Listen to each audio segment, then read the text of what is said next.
Hello everyone, welcome to the channel. आज हम भारतीय संविधान का पार्ट 2, जिसमें अनुच्छेद 5 से 12 तक आते हैं, उसको डिस्कस करने वाले हैं। भाग 2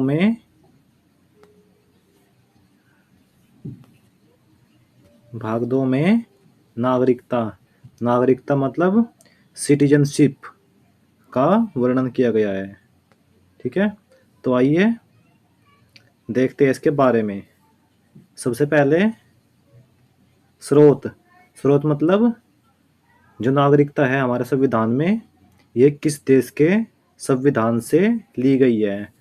तो ये ब्रिटेन के संविधान से ली गई है। तो स्रोत क्या हो जाएगा?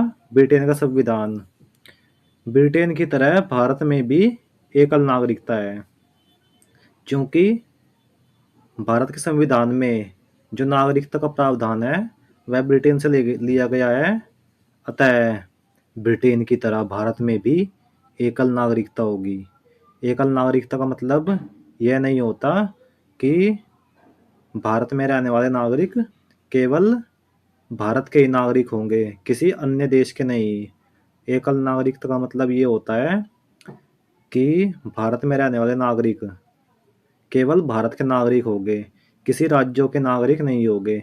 ऐसा नहीं होगा कि यह पंजाब का नागरिक है, यह हरियाणा का नागरिक है, यूपी का नागरिक है या राजस्थान का नागरिक है। नहीं, एकल नागरिकता का मतलब होता है भारत में रहने वाले नागरिक केवल भारत का ही नागरिक होगा। अब उसके बाद स्टार्ट करने जा रहे हैं हम अनुच्छेद 5।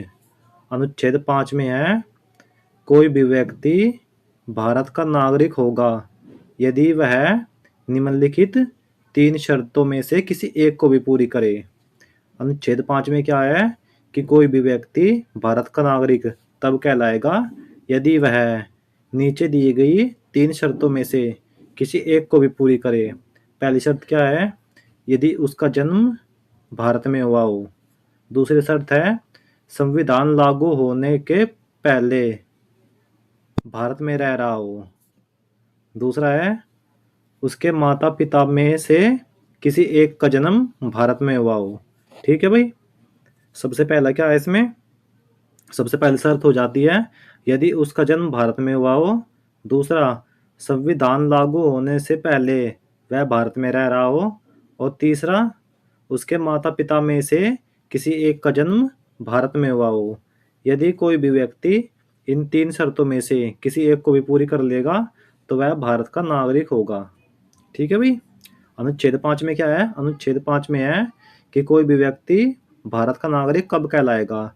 यदि वह नीचे दी गई 3 शर्तों में से किसी एक शर्त को भी पूरी कर लेगा। सबसे पहला है यदि उसका जन्म भारत में हुआ हो।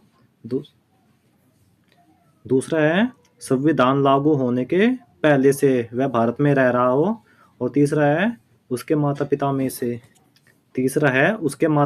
से किसी एक का जन्म भारत में हुआ हो। ठीक है। नेक्स्ट, अनुच्छेद 6।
उसके बाद आता है अनुच्छेद 6।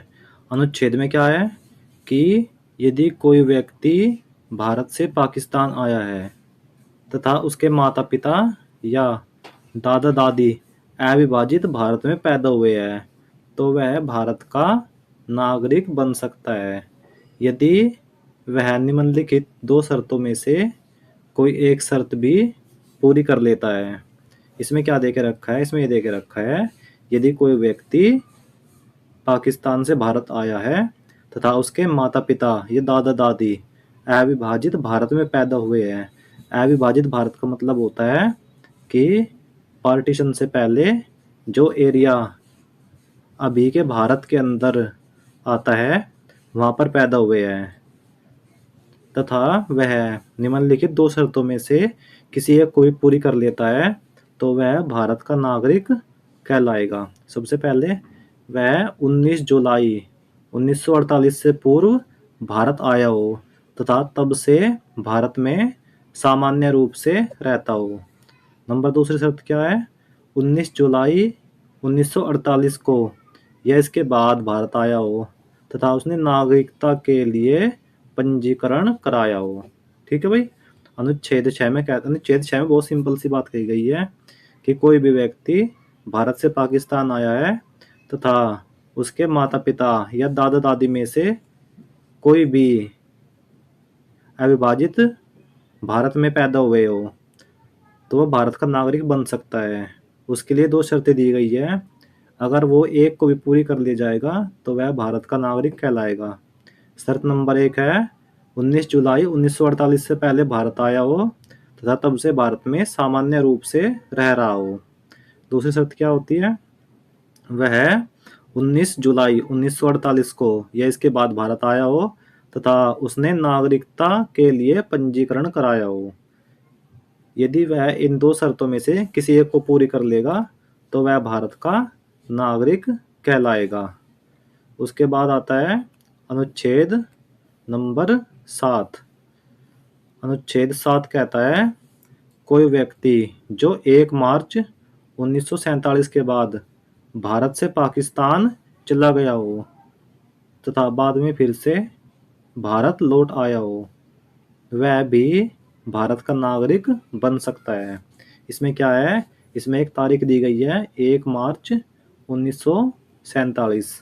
इसके बाद कोई भी व्यक्ति भारत से पाकिस्तान चला गया हो तथा बाद में वह फिर से भारत लौट आया हो तो वह भी भारत का नागरिक बन सकता है। इसके लिए उसे पंजीकरण प्रार्थना पत्र देना होगा तथा 6 महीने बाद तक भारत में रहना होगा। ठीक है भाई। कोई व्यक्ति 1 मार्च 1947 के बाद भारत से पाकिस्तान गया हो तथा फिर वहां से लौट आया हो भारत में ही तो वह भी भारत का नागरिक बन सकता है। इसके लिए उसे एक पंजीकरण कराना होगा तथा पंजीकरण के 6 माह बाद तक भारत में रहना होगा। ठीक है। उसके बाद आता है अनुच्छेद नंबर 8। अनुच्छेद नंबर 8 कहता है कोई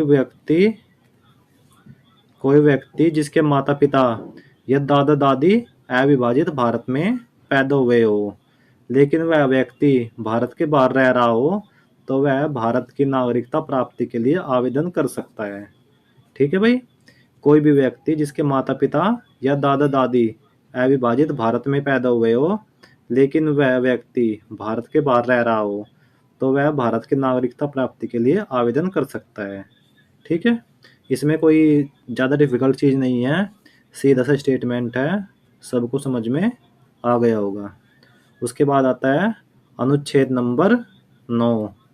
तो अनुच्छेद नंबर 9 कहता है वह व्यक्ति भारत का नागरिक नहीं माना जाएगा जो स्वेच्छा से किसी और देश की नागरिकता ग्रहण कर लेता है। मतलब वह व्यक्ति भारत का नागरिक नहीं होगा जो अपनी मर्जी से किसी और देश में सेटल होकर वहाँ की नागरिकता प्राप्त कर लेता है। ठीक है। जैसे सपोज करो यहाँ से कोई व्यक्ति भारत से कोई व्यक्ति जाकर रहने लग गया है कनाडा तो वह कनाडा की नागरिकता एक बार प्राप्त कर लेता है तो वह फिर भारत का नागरिक नहीं माना जाएगा। उसके बाद आता है अनुच्छेद नंबर 11। इसमें कहता है कि नागरिकता के बारे में कानून बनाने का अधिकार केवल संसद को होगा। मतलब नागरिकता के बारे में कानून केवल संसद ही बनाएगी। ठीक है भाई। नेक्स्ट आता है फिर नागरिकता अधिनियम। नागरिकता अधिनियम 1955। इस अधिनियम में नागरिकता की प्राप्ति एवं समाप्ति के बारे में वर्णन किया गया है। इस अधिनियम को अब तक 4 बार संशोधित किया गया है, 1986, 1992, 2003 एवं 2005। ठीक है भाई। तो नागरिकता अधिनियम क्या है? 1955। इसमें नागरिकता की प्राप्ति एवं समाप्ति के बारे में चर्चा है। इसमें अब तक 4 बार संशोधन हुआ है, 1986 में, 1992, 2003 एवं 2005।